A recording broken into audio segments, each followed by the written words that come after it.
Joe MacKenzie here, your watercolor coach. Margaret wrote me and asked me, why is my sign-off say, keep the whites of your paper white and your paints wet? And I wanted to address first the whites of the paper. I say that because to me, to my eye, there's a freshness to the white of the paper, and if I lose that, I feel like a painting it does not succeed sufficiently.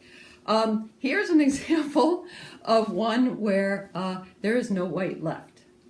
Picture of a rose, and I did a wash underneath of Aurelian on this one because I wanted to get some depth. I went through a phase with this, but it just doesn't. Although there's depth, there's a cleanliness that is missing for me. These are all individual, completely subjective decisions.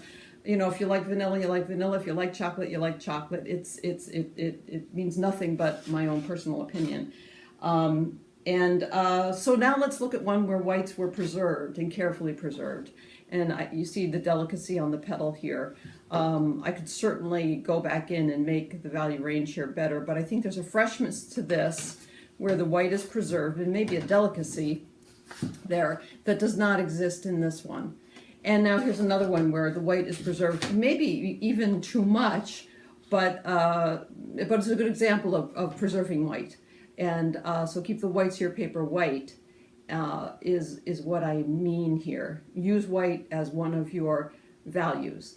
So I hope that answers the question, and on a separate video I'll answer why you need to keep your paints wet. So remember to keep the whites of your paper white and your paints wet, and I will see you next time. Please join my YouTube channel. That would be fantastic. And come see me at joemackenzie.com. All right, see you next time. Bye-bye.